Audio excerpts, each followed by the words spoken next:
When the biggest and most advanced smartphone of 2017 was released, I matched that with the biggest and most comprehensive guide possible. And now it's just got even bigger. To begin with, there are 170 tips spread across 8 time-stamped sections to help navigate to the stuff you want to know most. And now with the addition of the director's cut, we add 30 more cool tips to take the total up to 200. Oh my word. Don't forget to like, subscribe and share. Let's get started. I'm Rob Wilson, you're watching the Video Gadgets Journal, and this is the complete and expanded guide to the Samsung Galaxy S8 and S8 Plus. One of the biggest differences with the Galaxy S8 is that the navigation buttons at the bottom are no longer physical, they are on screen, but that means they're also customizable. If you go to Settings and then Display and scroll down to Navigation Bar, you've got several options. For example, you can change the background color to black, blue or any color in the spectrum if you wanted to. You've also got the option of unlocking the device with the home button, so if I tap that and then lock it and then press the home button hard once I get the always on display, that will unlock the device. You can switch the button layout, so you've got the back button to the left or the right as such, and you can change the sensitivity of a home button because that does have a pressure sensitive area. If you're finding it more difficult to press, you may want to make it less sensitive and so on. Bring your Galaxy S8 out of its always on sleep mode. You can press the power button as normal or hard press on the home button. You can also double tap on notifications to jump straight to the application. And if you double tap on the clock, that will take you to context specific applications such as the music player. By default, you will see a thin strip of silver on the right hand side of your screen. If you swipe that to the left, that will bring up your Edge applications.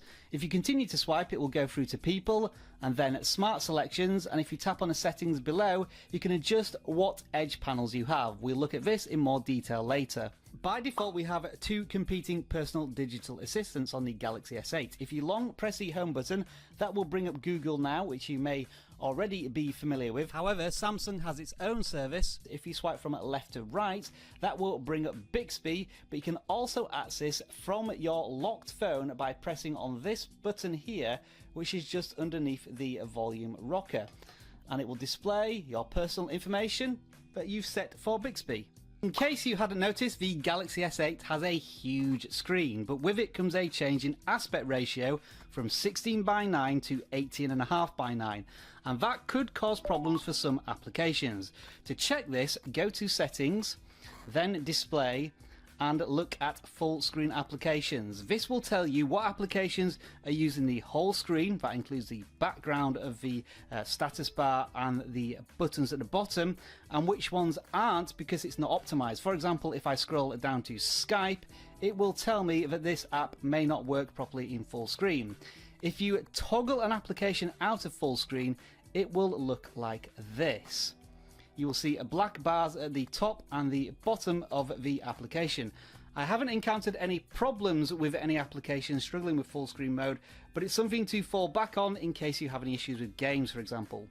Some applications will let you dabble with full screen mode via the Recents tab. So here we have a Fido account app, and it has here the full screen option. So if I tap that, it's going to force it into full screen, and it may work for some applications, it may not. So give it a try whenever you see that option. There are a few ways to biometrically unlock your Samsung Galaxy S8, but we'll start with the one that remains from the Galaxy S7, and that's the fingerprint sensor, which is now on the back of a device. To start the process of setting it up, you need to go to Settings, Lock Screen and Security, and go to Fingerprint Scanner.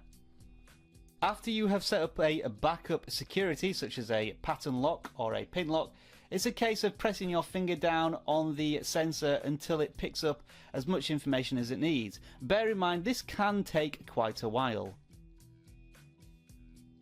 Now once this is complete, you can add another finger to the sensor, but bear in mind when you're holding it, your index finger is really the only one that you're going to be able to reach. So you might want to add this one for your left hand as well, and for maybe people you trust, such as your children or perhaps even your wife, if you trust her.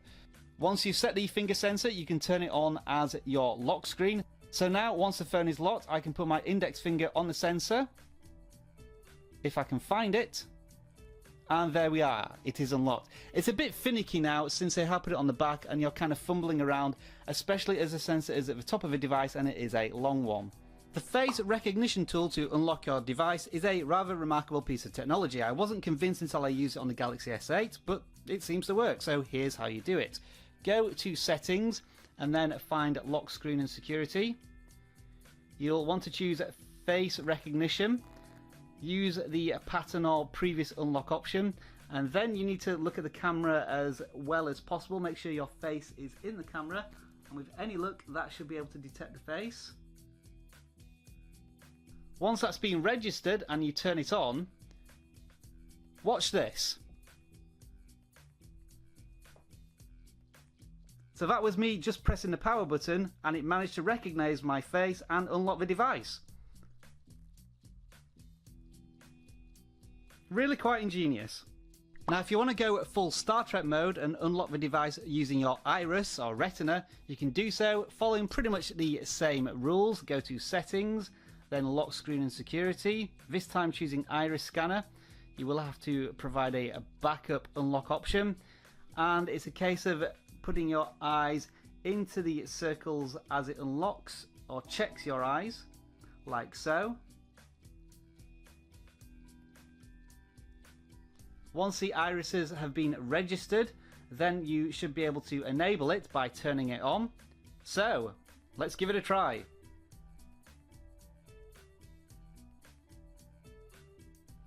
It worked! And to make unlocking the device with your eyes even more entertaining, you can change the preview screen to something such as goggles. So now, when I lock the device and try and unlock it with my eyes, we've got some goggles, but unfortunately the camera is in the way, so I can't unlock it at the moment. There are two principal ways to take a screenshot of your device. The first is to hold the volume down and power down button for about half a second. The second method is to swipe across the screen with the base of one hand while you hold it in your other hand. It should also be noted that you get extra options at the bottom of the screen when you take a screenshot, so you can stitch them together like this. So if I now press scroll capture, that will capture the rest of the application and continue to work down if I continue to press the button. Once I'm happy with all the screenshots, I can leave it or tap on the screenshot, and here we have a fully stitched together news article. To enable these screenshot settings, you need to make sure that you have a Smart Capture switched on. To do this, go to Settings and then Advanced Features, scroll down to Smart Capture, and this is where you would make sure that the tools are there when you capture a screenshot. I've said it before and no doubt I will say it again, the Galaxy S8 has a huge screen and you can't necessarily touch everything with one hand. So you can put this device into one-handed mode by dragging from the bottom corner of the screen diagonally up like that. So now we have one-handed mode where I can touch everything with my thumb. If I was left-handed, I could push it to the left side of the screen, and if I wanted to go into the settings for this, we have a settings cog here. So I could change the gesture from a diagonal swipe to triple tapping the home button like this. If I wanted to turn it off, obviously there is a toggle there, so now it's off. And if you wanted to get to these settings from the main screen, you go to Settings, Advanced Features and One-Handed Mode, where you can toggle it on or off. One of the very forward-thinking features of the Samsung Galaxy S8 is the ability to Bluetooth to multiple speakers at once through what's called dual audio. So in this demonstration I will show you that I'm connected to two fairly standard cheap Bluetooth speakers, these ones here, and then if I go back to the music playing application, currently it's only playing on one speaker. However, if I bring down the settings and long press on Bluetooth, I have an option here, 3 dots at the top, which is dual audio, and if I turn that on, it is now broadcasting to both speakers. And to prove that, I'm going to bring both of these speakers up to the microphone now.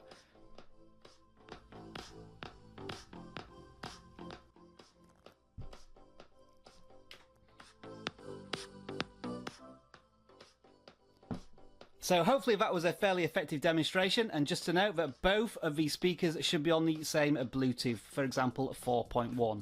Another funky thing you can do with sound is separate the audio from different applications and play them on different devices. Take this as an example.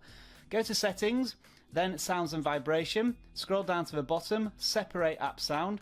If you toggle on this option, then go to an application of your choosing, say for example YouTube. Then go back to the Separate App Sound screen, choose an audio device, for example the Galaxy S8. So what this is going to do now is only play the YouTube sound on the device, whereas if I play music, it will be on the connected Bluetooth speaker, like this. So the music is playing on the Bluetooth speaker. And then if I play a second music track from the YouTube application, it will play on the Galaxy S8.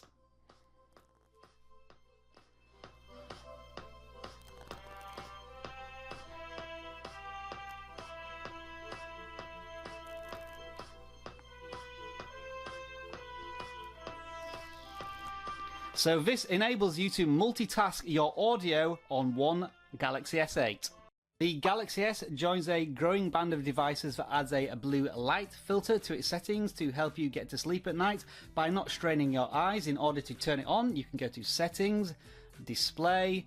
It is the blue light filter option. You can tap into the screen to do different settings if you want to. If you turn it on now, you can definitely see a difference on screen, and you can change the strength of the blue light filter, and you can schedule it if you want to turn on at a certain point in the day, for example from sunset to sunrise.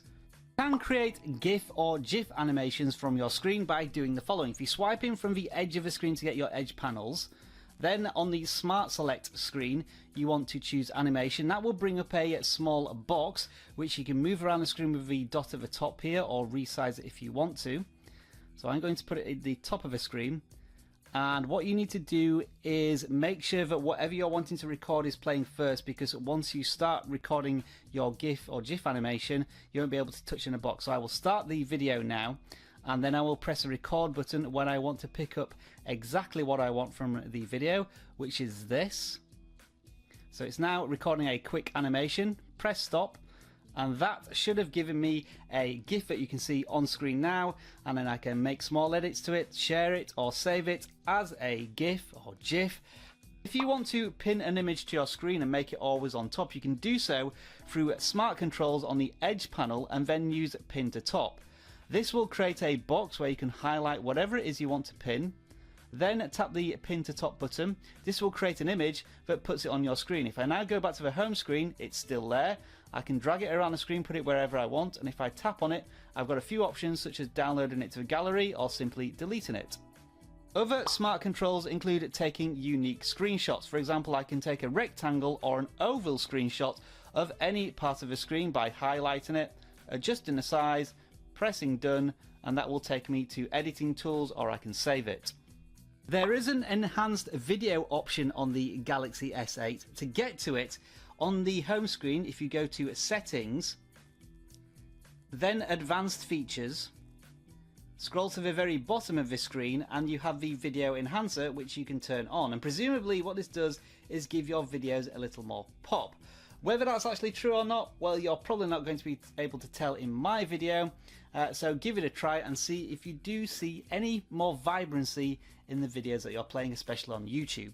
Now for a few things to note when you're playing videos on your device, such as on YouTube. As you can see, we've got borders on either side of the video because of the aspect ratio of the Galaxy S8. If I press play, you should see an aspect ratio button on the right hand side here, and if I tap it, that will fit the video to the screen, but bear in mind this will crop it, so you may lose the top and bottom. Also note that the function buttons for your device can be accessed by swiping in from the right hand side of the screen. So we've got the back, home and multitask button there, and you're also able to press and hold the home button on the device to return to your home screen. But note that this may look a bit weird on YouTube, for example, because the aspect ratio button is also there. Watch this. So the aspect ratio button appeared, but it also sent me back to the home screen. The always on display settings are not actually controlled through the display settings. Instead, in the settings screen, it is lock screen and security. Scroll down a little here to find always on display. First and foremost, you can toggle it on or off, and then you can change things such as the content to actually show on screen and use different themes. You can, if you want to, go to the theme store for Samsung and get new themes, but that might cost you $1 or $2. A couple of quick tips for the gallery. You can pinch to zoom into thumbnails to see more pictures or less pictures if you want to. And if you take a screenshot in the Chrome browser, you have this option here to go to the URL. So you can jump back to wherever you took the screenshot of if you want to quickly reference it. I'm not entirely sure the Galaxy S8 needs a performance mode, but it has one nonetheless. To look at it, go to Settings, then Device Maintenance, and tap on the Performance Mode button here. And you can choose different options from Game, Entertainment and High Performance. And these, generally speaking, increase the brightness, change the screen resolution and possibly other things, all of which may drain your battery a little bit more, but give them a try when you're playing games and watching videos and see if it makes any difference. Also on the device maintenance screen, we've got this Optimize Now button which does this. I'm not quite sure closing background applications has ever been advised on Android, but Samsung's doing it, so let's hope it makes a good difference. Okay, again we're going to talk about the Galaxy S8 screen because it's so big and beautiful, so there's a lot of real estate to use, and we're going to talk about multitasking. First of all, let's make sure all the settings are on before we test it. Go to Settings, then Advanced Features, scroll down to Multi-Window, and ensure that Use Recent Buttons and Pop-Up View Action are both toggled on. There are a couple of ways to kick off multitasking. First, we'll use a recent button, so that gives me a list of all the applications I currently have open, which I can scroll through. If I tap on the double box here, that will kick off a multi-window. In the top we have the application we just selected, and then we can select another one in the bottom half, so we now have two applications running simultaneously which I can work through.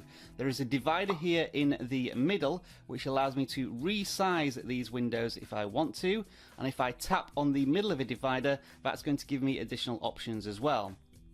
We'll look at two of these options first. This simply flips the windows from top to bottom, and then you can cancel multitasking by using the X there to go back to the main screen that was at the top. Now, depending on which window is currently selected of the two, you can use this button to actually transform it into a proper window, which is now floating on screen, and you can drag it around. If you press the home button, that window is going to disappear up to the top here, but then you can quickly bring it back as a window, and it's resizable as well, so if you wanted to drag it around. Now, if you wanted to create that floating window outside of multitasking, for example, here we just have settings on and I have pop-up view action enabled, I can drag from the top left of the screen and that will automatically start creating a window out of this screen, and then it turns it into another floating app. Another multitasking option at your disposal is to have the always on snap display.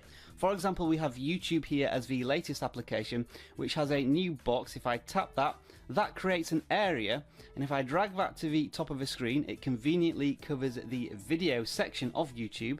And then if I tap done, that now has it snapped to the top of the Galaxy S8. So now if I play the video, that will run in the top and it won't be adjusted, even if, for example, I go to messages, and if I try and start composing a message, the keyboard comes up, but it doesn't push out the top of the video. If I press the home button, that's going to minimize YouTube, but as soon as I go into an application, you can see that YouTube is back up there at the top.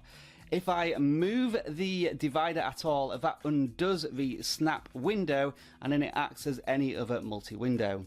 To quickly kick off multitasking when you're in an application, you can press and hold the recent buttons, so you can select a new application at the bottom here. To quickly turn it off, you can also hold the recent button. If it is currently multitasking, and for example you press the home button, you can swipe down from the top of the screen and it will say what's been multitasked and cross it off. If you need to add another level of security to apps and files and emails, you can do this through the secure folder. It does take a little bit of setup to do, but once you have it available, there will be a secure folder app which requires its own login, and then you can set things into this secure folder. For example, I've saved one picture here, and as a quick example, if you wanted to do another one, I go to the gallery, tap on a picture and open the options, and because I have a secure folder on, I can move this picture to secure folder. And again, it's going to constantly ask you for security access to make sure that everything is done above board. If you want to adjust the icon and font size of things displayed in settings, go to display, then screen zoom and font, and here you can use the sliders to adjust both the icon size and font size. As it says, this won't be reflected in your home screens, but when you press apply, that will make some pretty significant changes to your settings. You can set them back, of course, if you want to. If you want to change the screen resolution of a Galaxy S8, you can do so by going to settings and display, followed by screen resolution. There's 3 different settings. The default is 2220 by 1080.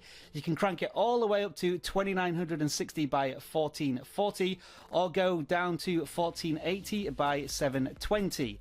This may save you a little battery, but it will also increase the size of the fonts and the icons, so it's up to you what your preference is. As I said earlier, you can double tap on the clock to get more options in the Always On display, and to add even more, you will need to go to the settings, then lock screen and security, scroll down to information and face widgets, and these are actually called face widgets. We have the music controller turned on by default, but you can also add today's schedule and next alarm. You are, of course, watching the Video Gadgets Journal, and you can add that message by going to the settings, scrolling down to lock screen and security, going to information and face widgets, and it's the contact information. You can add that there to provide your own message on your Always On display. To check out the storage situation on your Galaxy S8, go to settings and then device management. You get a snapshot here, but you can also press on the storage button to get a more detailed look. It will also give you the option to clean a bit of space with the Clean Now button, but there are also further options here at the top right with the 3 dots.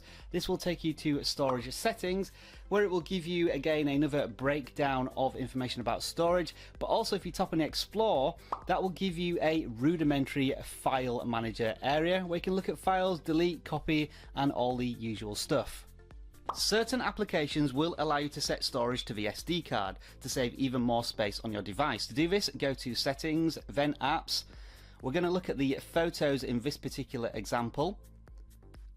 Then tap on storage, and hopefully an option here will be storage used internal storage, and you can change it from internal storage to the SD card if available.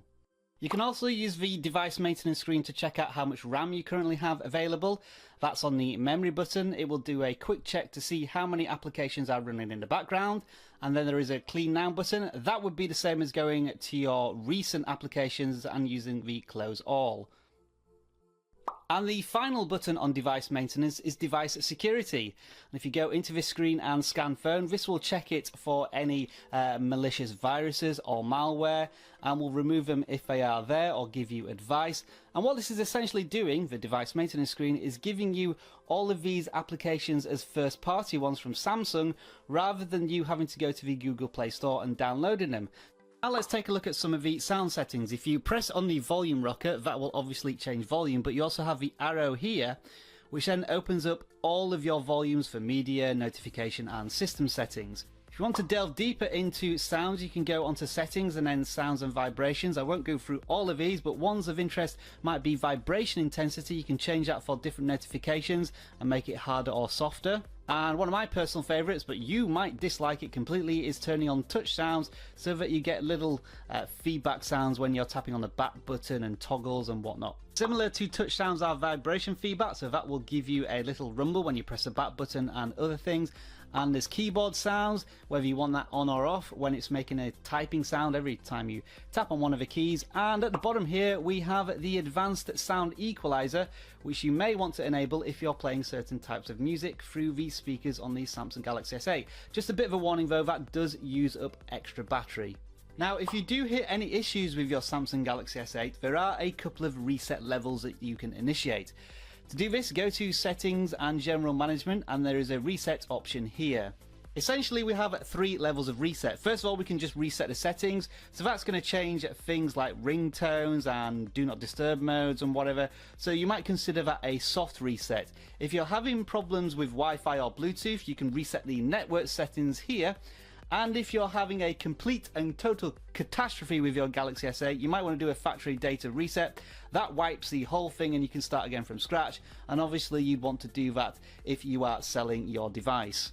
You can also auto restart the device if you want to on a scheduled basis, just to iron out any niggles with the phone if you leave it on all the time.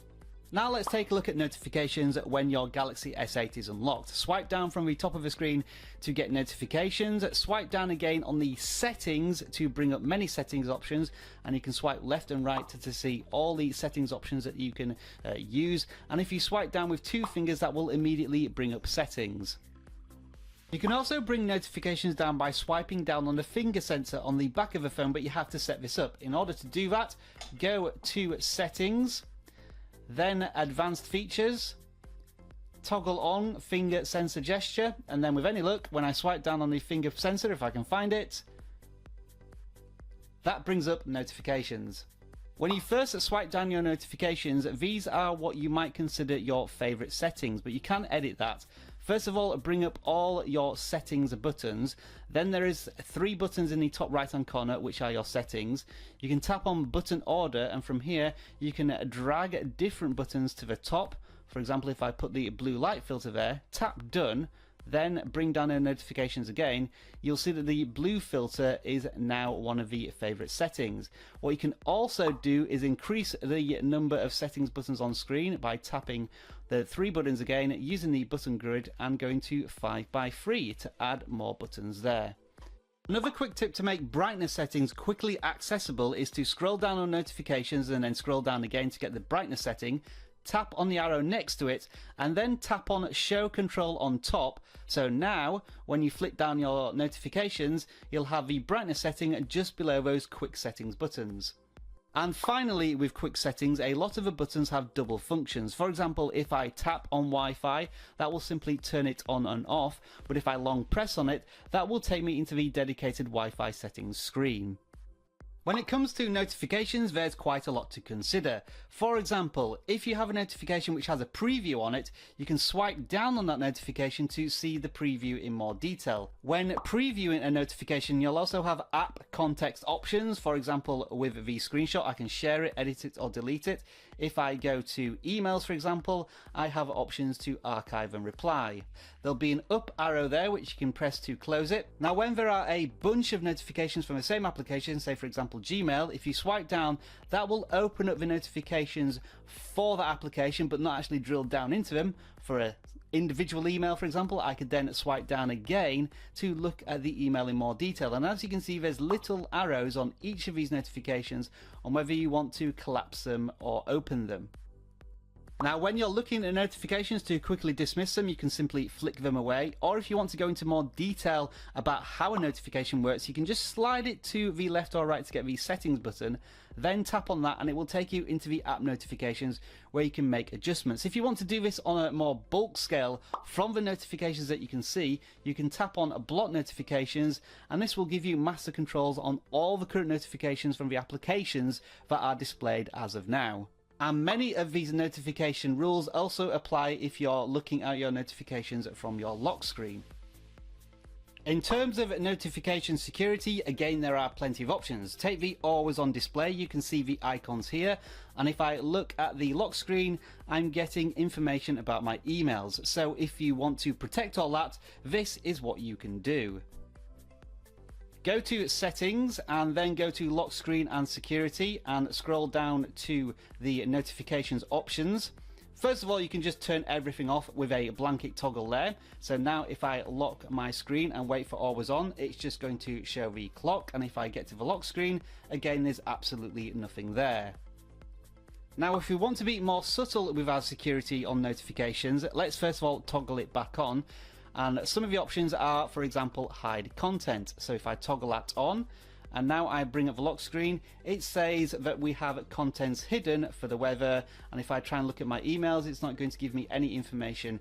So it's just showing you that you have notifications, but not necessarily what's in them. If you want to be even more strict than that, you can turn on notification icons only. So now when I lock the screen, you'll see the always on display that still has the icons, and it does exactly the same thing for the lock screen as well. No information about the notifications, just the fact that I had them. Now let's have a look at priority notifications. If you swipe in from the edge of a notification and then go to the settings, you can set it as a priority. So what this means is if the phone is in do not disturb mode, which is this thing here, then it will still give you a notification, but you do have to enable it. So long press on the do not disturb mode, then go to allow exceptions, then go to custom, swipe down here and you can set priority app notifications. And as you can see, I just set Twitter on as a priority notification, so that's the only one that will come through if I'm in do not disturb mode. And just another quick tip with notifications, while I said you can slide to the right to get the settings, you can also long press on a notification to jump to the app settings. As you may have noticed, notifications is one of the biggest areas of the Samsung Galaxy S8, and I may have missed one or two tips. If you are needing to troubleshoot this area, the best start for you is to go to settings and notifications, and you'll see all your notification settings for each individual app here. If you do need to reset your application notifications, you might want to go to apps and then tap on the three buttons in the top right and reset app preferences, and that should set all your notifications back to their defaults so you can start again from fresh. But obviously that's going to make a huge difference to all of your applications. So if you've got everything set up just the way you want it, you might want to use this as a last resort. If you want a super accurate reading of your battery with a percentage, you can do that, but the option is a little hidden away. Go to settings and then display, scroll down to status bar, and in here you've got show battery percentage. When it comes to battery wastage, Samsung has declared a full-on war on the subject. For more information, go to settings and then device management, and finally tap on the battery button. It's pretty much worth looking at every option in the battery screen, starting with the three dots in the top right hand corner, which will take you to advanced settings, and we can have a look at notifications. First of all, you can set additional notifications for when your battery is getting down to 50, 40 or 30%. It will always notify you when the battery reaches 15 or 5%. And there's also app power monitor notifications for when you have apps that haven't been used for 3 days, when apps are acting oddly and using a high amount of battery, or unstable apps which may be using more battery because of it.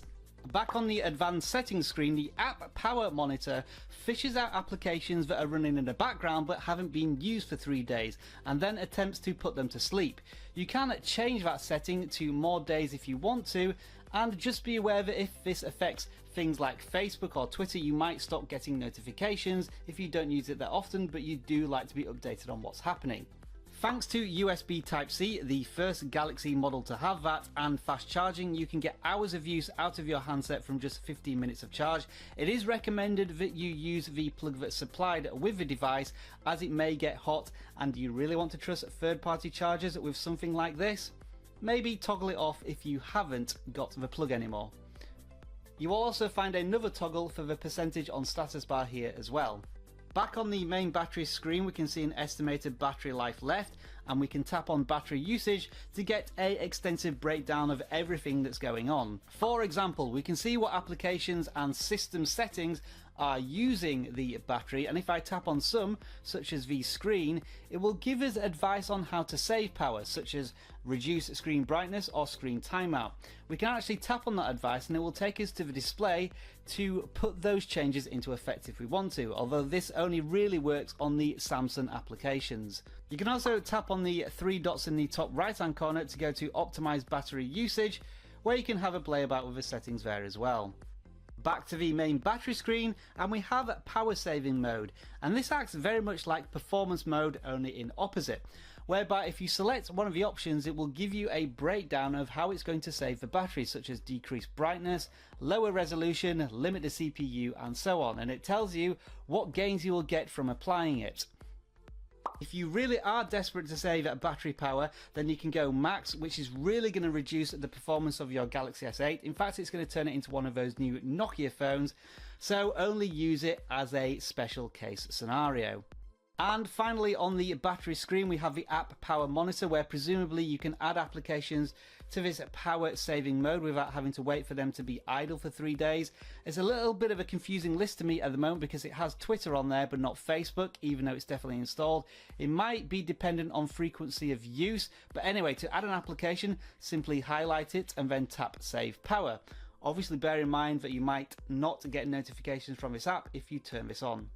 You can check which applications have been put to sleep by tapping on sleeping apps, and to wake them you simply go to the application and launch it, and that will take it out of its current sleeping state. You can also put apps into sleep mode on the home screen by long pressing on them, and one of the options is to put it to sleep. As I said before, once it is asleep you can easily take it out of sleep mode by simply relaunching the application. Without doubt, the quickest way to launch the camera on the Galaxy S8 is to double tap the home button, and this even works from a locked home screen. Like that. However, you do need to make sure that this setting is switched on by going to the settings within camera and scrolling down to quick launch and making sure that the quick launch toggle is on. Taking a single picture can be done by tapping on the shutter button, but you can also do this by tapping on the volume rocker. That's by default, but you can change that setting if you want to by going to settings, scrolling down to the bottom, tapping on volume key functions, and you can change that to recording a video, using it as zoom, or putting it back to system volume. If you're wanting to try and capture some action, you can take a burst mode picture. You do this by tapping and holding on the shutter button like this. Now when I go to my gallery, you should see that the image has a number of photos on it, depending on how many it took. If you tap into that, you can look at each individual picture that you took and delete them one by one if you want to, or you would delete the whole of the shutter speed collection by tapping delete there. However, if you wanted to try and animate all of these pictures, you can go into the picture, tap on the 3 dots in the top right hand corner, choose animate, and that should create an animated image out of it, and then you can edit it and save it if you want to. You do have a bit of zoom functionality available to you on the Galaxy S8. You can pinch to zoom, which is a long-standing tradition, but you can also now use the shutter button if you press and hold it to do very smooth zooms in and out like this.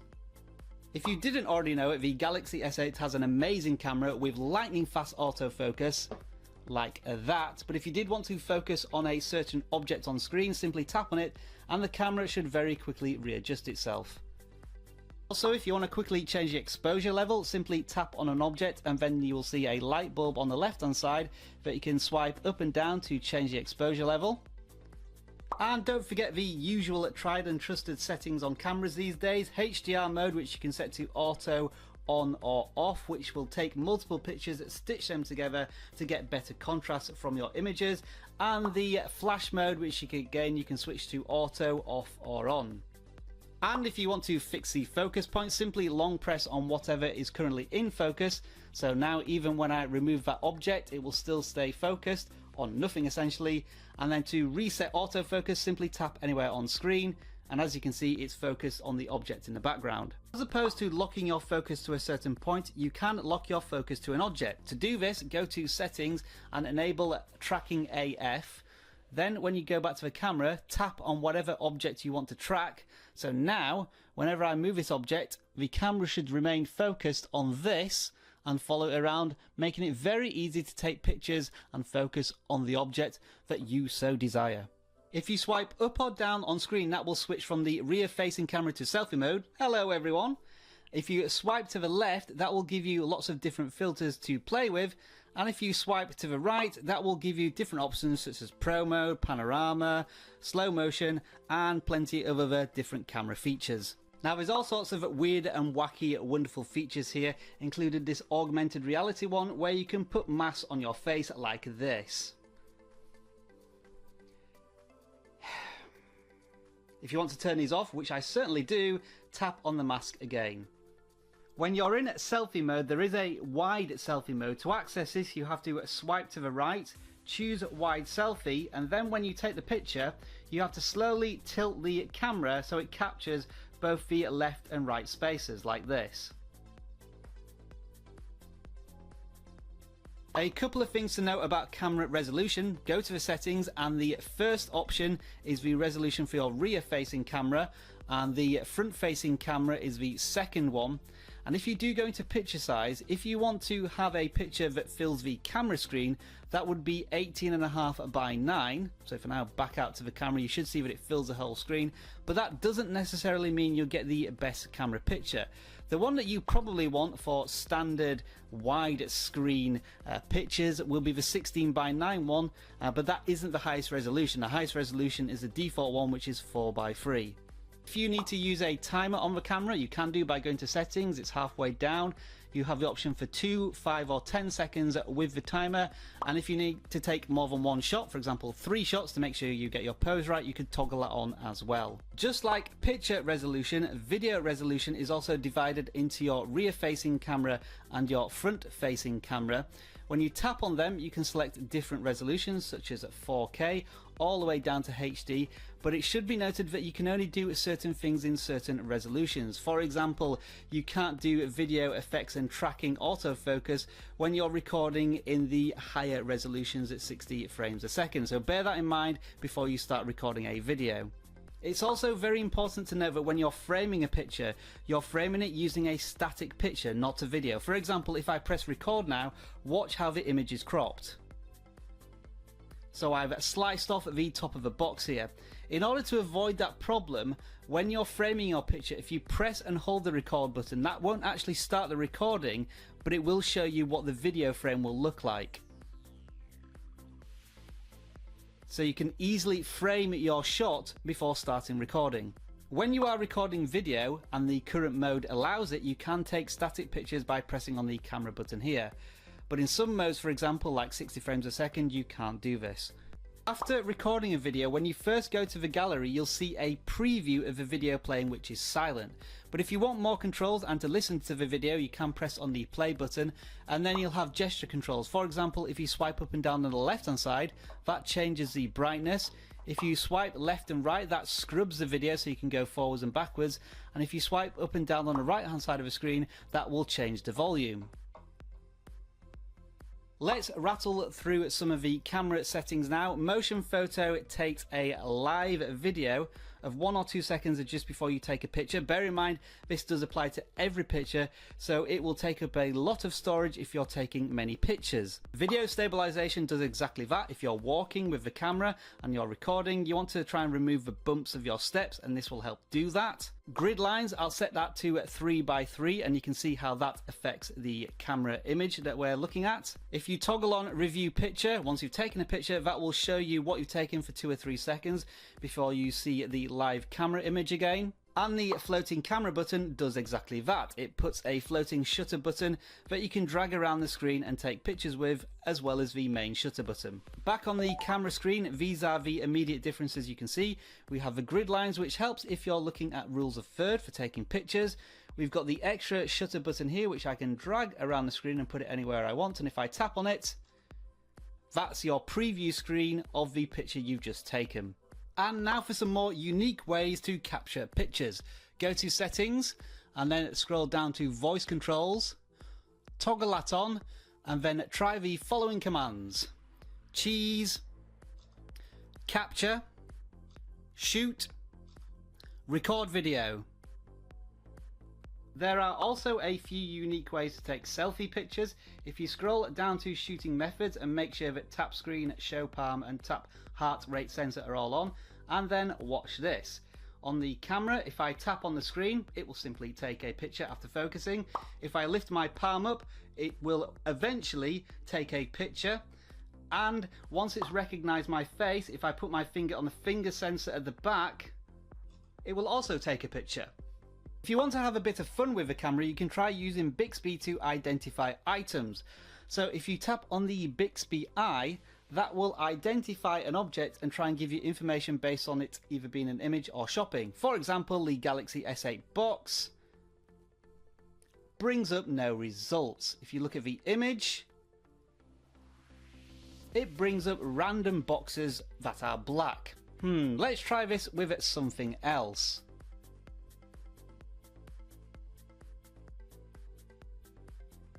Well, at least it can find Android dolls.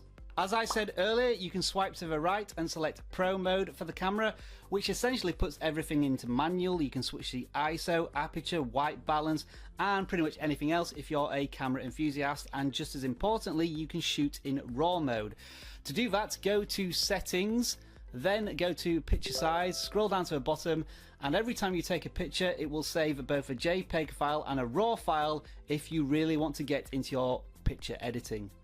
If you do want to save storage on your device, you can use a micro SD card. When you insert it, this pop-up will appear in the camera application, saying that any pictures taken will be stored to the SD card by default, with the exception of some burst mode shots and effects that are taken on various camera settings. When you do have an SD card inserted, you will have a new option in the settings. If you scroll down towards the bottom, you will have a storage location which you can set to SD card or device.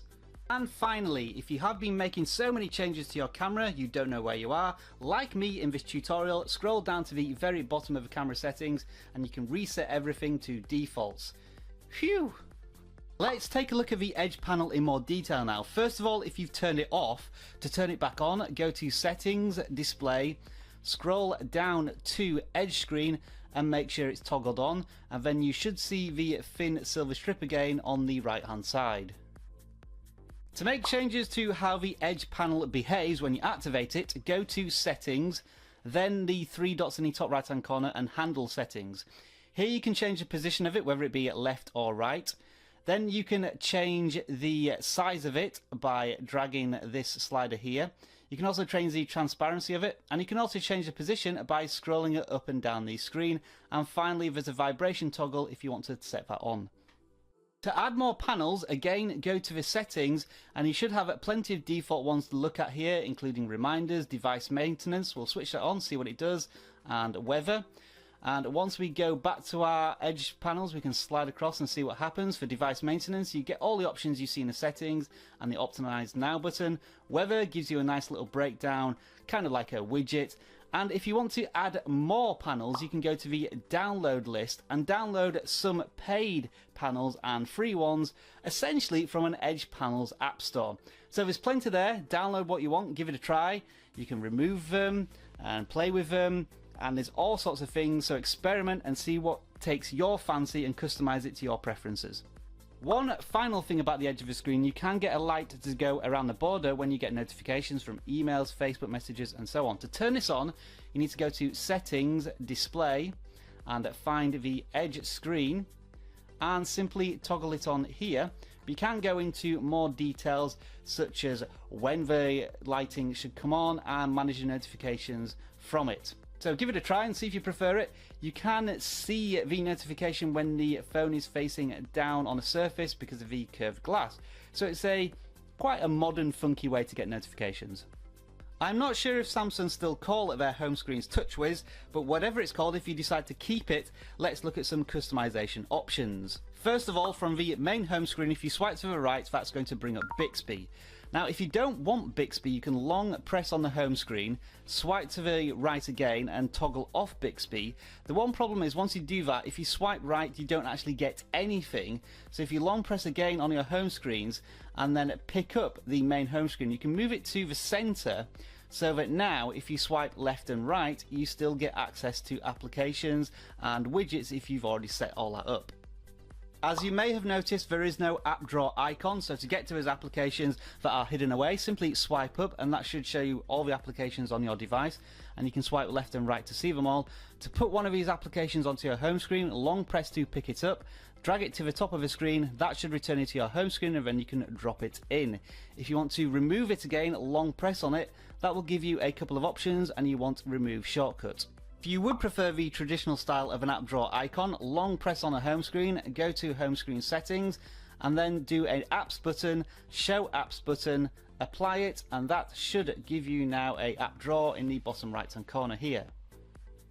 If you want to send multiple icons to your home screen all at once in the app drawer, long press to pick up an app and then select multiple items.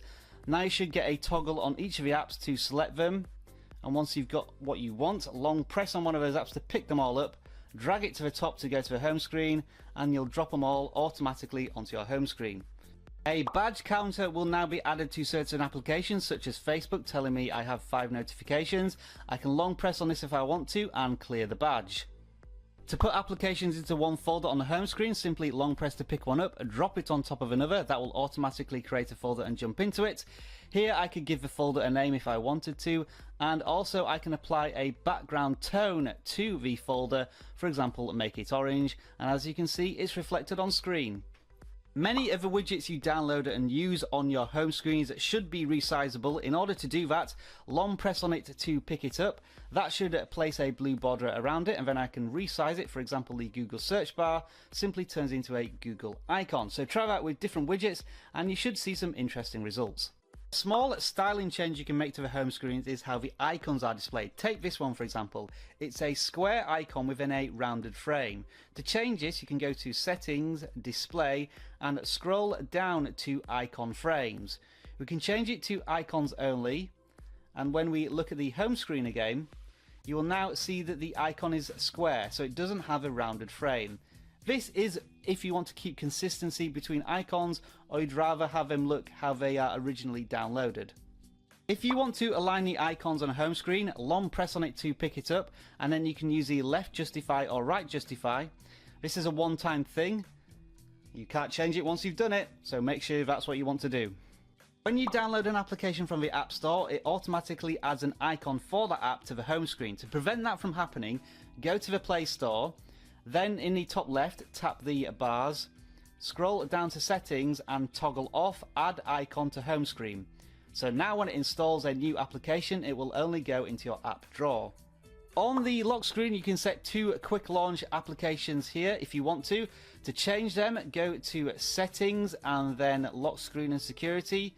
Scroll down to App Shortcuts, and you have the left one set as phone and the right one set as camera as default, but tap on it to simply change it to another application. So now when I lock the phone and then go back to the lock screen, we now have BBC News. One of my personal favourites is the ability to change the grid size of your home screen to get more icons on it. In order to change this, long press on the home screen, go to home screen settings, and you have 2 grids here. This is for the home screen, which you can have by 5x5 down to 4x5, and also you can do the same thing to your app drawer, but change it to 4x6 or 5x6. So if you like a lot of icons on your screen, give it a try. You may notice in the top left hand corner here that it's only showing 3 notifications despite the fact there are more. This is because I've limited it through this option. Go to Settings, then Display, scroll down to Status Bar, and here you have the option for Show Recent Notifications Only, so it's limited to 3. If I untoggle it, more notifications will appear. Now, if you decide you don't like the TouchWiz home screen from Samsung and you want to change it to something else, you can download plenty of launchers from the Google Play App Store. And if you need to change them in the future, so your default home launcher, you need to go to Settings, then Apps, tap on the 3 dots, go to Default Apps, and then check out the home screen. And as you can see, it is still called TouchWiz, but I also have Nova Launcher on my Galaxy S8, and I may want to change it to that. Simply change between the 2 there. Okay, believe it or not, the Samsung Galaxy S8 is a fully functional phone, so let's have a look at some of the settings quickly. In the phone application, you can swipe to the right on a contact to quickly call them, or swipe up to the left to send a message. If you want to look at call settings, you have the 3 dots in the top right hand corner here, where you can go to settings. For example, for answering and ending calls, you can change that to answer calls by pressing the volume up, and closing calls by pressing the power key. In the Messages application, don't forget to check out the settings where you can set up, for example, more quick responses to text messages. When you're in Messages, you can use the 3 bars at the top to do quick responses, such as these. If you want to respond with some highly customized emojis, you can press on the alphabet button here, then go to your emojis, and if we select one of the people and long press on it, we can get a full selection of hair color and skin tone to get exactly the right emoji if you want. So long press on emojis and see if you get additional options.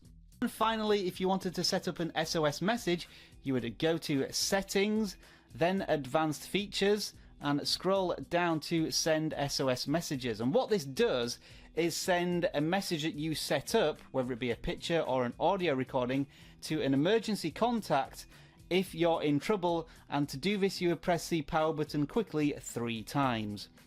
To add a contact as an emergency contact, you would go to the phone application, choose the contact, go to details, then edit, tap on groups, and here you will have the option for ICE emergency contacts. Add them to that, and then you can apply it as an SOS message. If you want to install applications from outside of the Google Play Store, it's the usual process. Go to Settings, then Lock Screen and Security, scroll down towards the bottom, and you should have this Unknown Sources checkbox. Once you check that, you should be able to download APK files and install them, but of course you do all this at your own risk. Unlocking developer mode on your Samsung Galaxy S8 can be done in the traditional fashion as well. Go to Settings, About Phone, find the software information, and then on the build number, keep tapping on it, and you should start to see messages at the bottom saying you are a few steps away from unlocking developer mode. And once it's been enabled, if you go back on the settings, you should find it at the very bottom of the main settings screen. Again, you toggle this on and make changes at your own risk. The Android secrets are there as usual. To get to them, go to Settings, scroll down to About Phone, tap on Software Information, and then keep tapping on the Android version number until you see the N. This is Android Nougat. You can then carry on tapping on the N and then long press it, and eventually you will see a cat symbol at the bottom appear. And this is a game where you have to feed the cat through notifications. It's really boring. I'm not going to explain how here, but I did do it in my Google Pixel tips and tricks, so check out the video there. Really, it's a rubbish secret. If you want to plug USB devices into your Samsung Galaxy S8, you can do it with the USB connector provided. Simply plug the USB Type-C connector into the bottom of your device and then plug the USB devices into your connector, as I'm about to demonstrate. We'll start with a simple wired mouse, and as you can see, the Galaxy S8 is powering the mouse, and if I move a pointer around screen, there it is, and it works pretty much like a desktop computer, although there is no right click. You could increase the size of this mouse pointer if you wanted to by going to Settings, and note here the mouse wheel works as well to scroll up and down. The screen you want is Accessibility, then Vision, scroll down towards the bottom of this page and toggle on Large Mouse Pointer if you wanted to increase the size like that. To add even more expandable storage to your Galaxy S8, you could certainly plug in flash drives, and when you do, you should get a notification saying that you can explore the drive and transfer files if you want to. The Galaxy S8 does include a file browser on it, so if I tap the USB drive there, it will take me straight to the folders where I can look at the files, copy them, delete them, and basically whatever you would usually do in a file explorer. And in an absolute emergency, you could use the Galaxy S8 as a portable battery charger. This is an iPhone 7. And now it's being charged by the Galaxy S8. Unfortunately though, it doesn't look as if you can transfer videos and photos to each other's devices. One more thing about the USB connector. In the past you have been able to use portable hard drives. I've certainly used this Toshiba one on the Galaxy S7, but it doesn't work on the Galaxy S8, and I'm told this is because hard drives need to be formatted to FAT32, whereas this hard drive is currently formatted to NTFS. There's also the risk of corrupting your hard drive because the Galaxy device does need to power the hard drive, and if there's not enough power going to the hard drive, that can cause serious issues. So try it at your own risk, and indeed try many other USB devices and see what works on your Galaxy S8. I've already talked about the double function many of the quick settings have. For example, on Wi-Fi you can tap it to turn it on and off, and you can long press on it to go into the dedicated settings screen. But some of them actually have triple functions, and to get them, if you swipe down on the notifications and then swipe down to get the settings, you can tap on the words to get what you might call a mini preview settings. For example, if I tap on sound, that quickly shows you options on changing the sound mode. If I tap on the flashlight, that gives me different levels of intensity of a brightness. So tap on the words on each of these settings and see out what you can find. If you have a fairly restrictive mobile data tariff, you may want to just restrict the way that data is used on your phone. To do this, go to Settings and then Connections, Data Usage, and here you will find Data Saver. If you switch this on, this will help cut down the data that's used. For example, it might show picture thumbnails, but it won't load the picture until you tap on the image itself. It will obviously work differently on different applications, but turn it on and see how it can save data when you're using your phone off of Wi-Fi. Now, remember when I was talking about aspect ratios when you were watching YouTube videos, and whereby if you tried to bring up the home button, the aspect ratio would be covered? Well, that's not quite the case. You can actually drag this aspect ratio button anywhere on screen. It's a floating button and it will disappear if you're watching the video. If you tap on the screen again, it appears, and then you can press on it to readjust the size of your video image.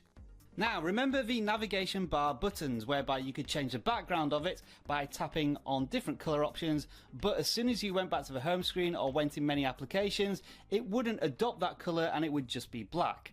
Well, there is an application that can force the color change on any application, and it's called Navbar Apps.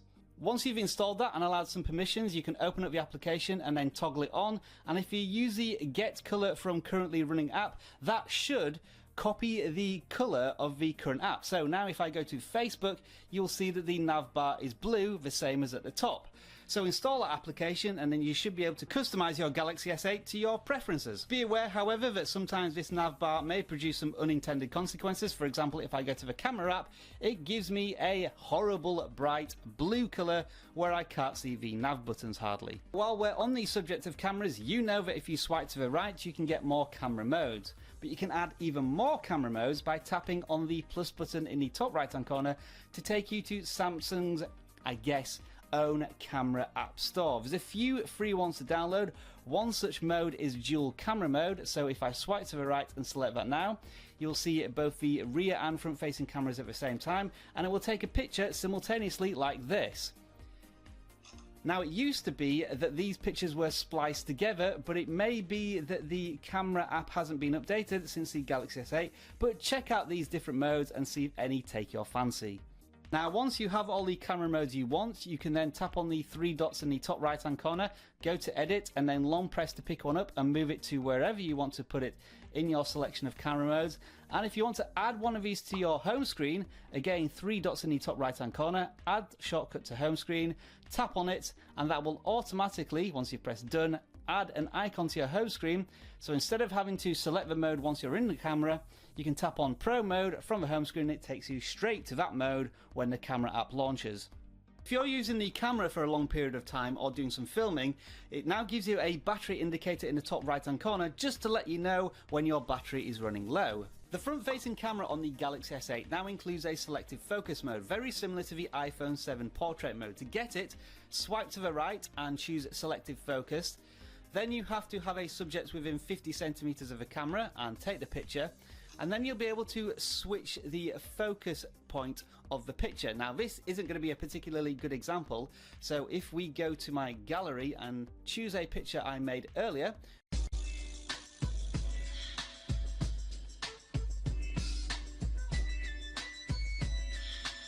which is this one, you can see a selective focus button in the middle there, and if I tap that, I can then shift between the focus of me and everything in the background being out of focus, or a regular picture like that, and then I can save the image if I want to.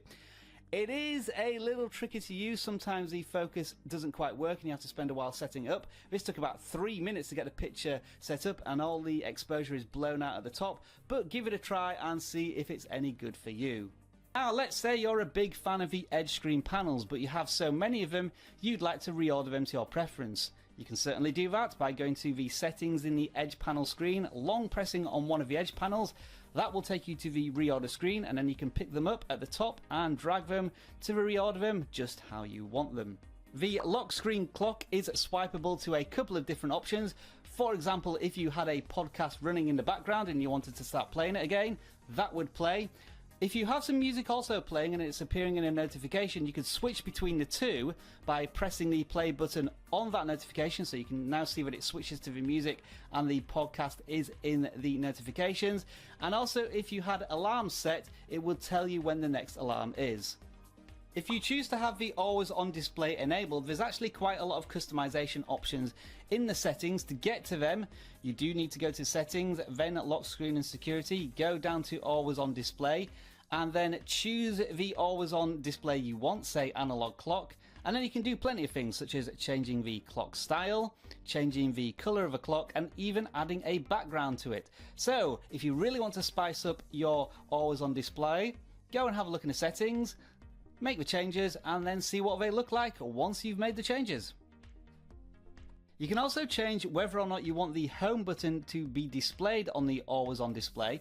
To do that, you would need to go to the settings, same place as before, always on display. Content to show here gives you the option of whether you want the home button and clock and information, or just the clock and information. So if I choose clock and information, then lock the screen and you'll see the always on display, but the home button isn't there. However, it is still usable if I press on it.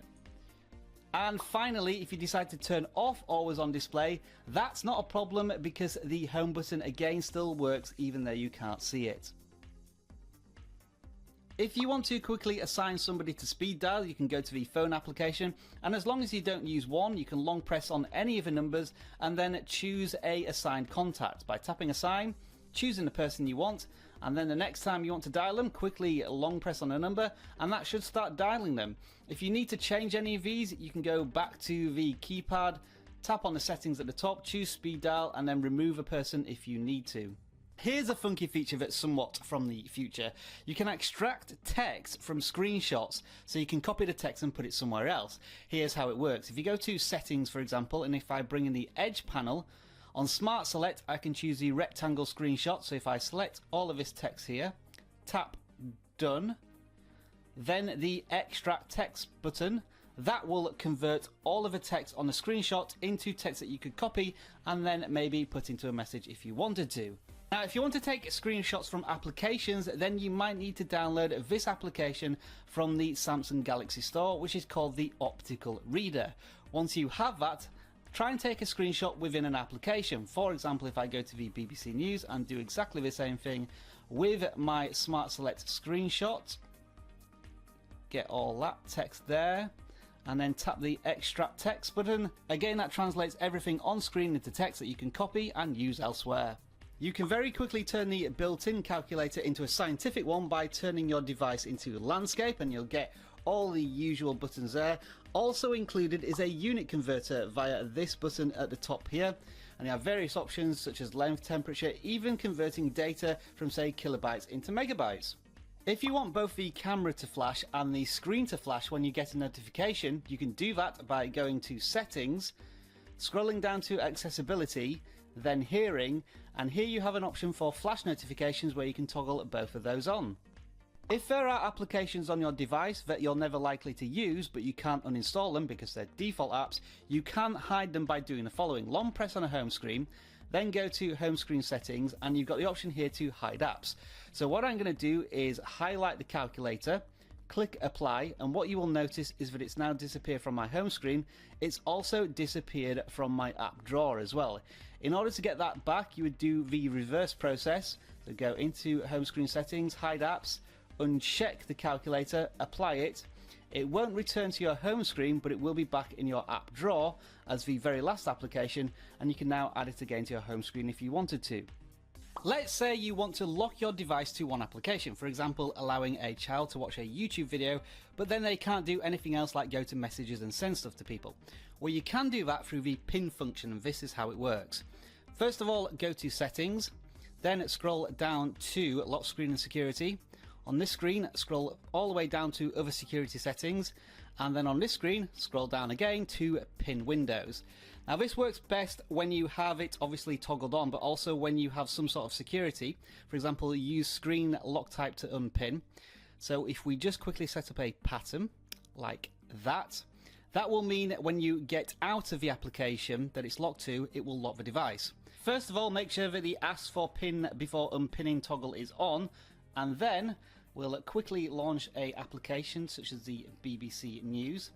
When you press the recent tabs, this latest application will now have a green pin on it. If I press that, that will enable pin windows.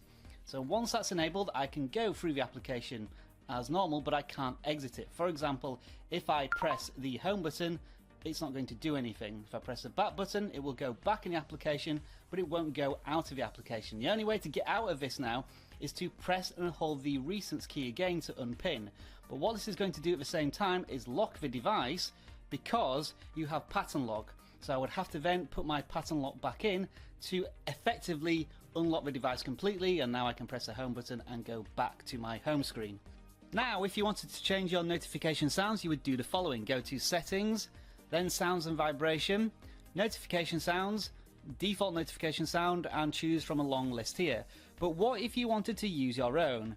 Well, you can do by creating a folder on the device, importing sound effects into there, and they will automatically appear on the notification sounds list, and here's how you do it. First of all, go to the Samsung folder and then My Files, and what you will need to do here is go to internal storage and then create two folders if they don't exist. The first one is a media folder, so list it exactly as it is there with an uppercase M, and then within the media folder you'll need to create a notifications folder with a capital N, and then put your sound effects in there. So I have downloaded a klaxon sound which sounds like this,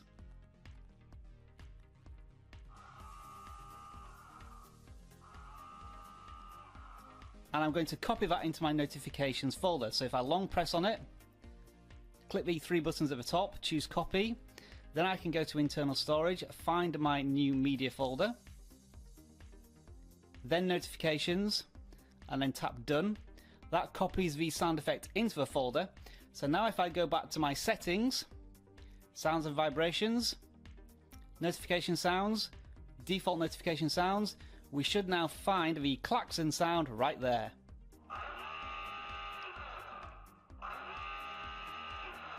See if you can find one more annoying than that.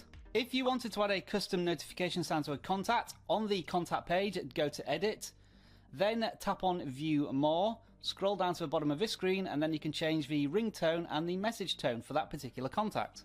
There have been one or two complaints about the Galaxy S8 screen having a slight red tint to it, but you can change this manually. To do this, go to settings, display, then choose screen mode and ensure that adaptive display is highlighted, and this will unlock the color balance mode where you can change the red, green and blue balance. So if I take the red balance down, you can see that it has a much cooler look to it. Hopefully, if this does affect you, it will be fixed in a software update, but at least you can change it as a workaround for now. If you wanted to enable what you might call a dark mode on the Galaxy S8, go to settings, then accessibility, vision, and scroll all the way to the bottom of this screen and turn on negative colors. Now it looks brilliant on this particular screen, but if you go to your home screen, things are going to look a little weird, and if you open up any applications, they're going to look even more weird. But it's something to play about with if you fancy having a bit of fun with your Galaxy S8. And that concludes my biggest guide, well, ever. There have been other huge guides as well though, on the iPhone 7, the Google Pixel, and yes, you guessed it, the Samsung Galaxy S7. So if you do have time, go check them out as well. I do hope you found this video useful, but of course as I continue to add to the guide, there will be tips and tricks that continue to elude me, so don't be afraid to call me out on the missing ones in the comments below. Thank you very much for watching, enjoy the rest of your tech day, bye for now.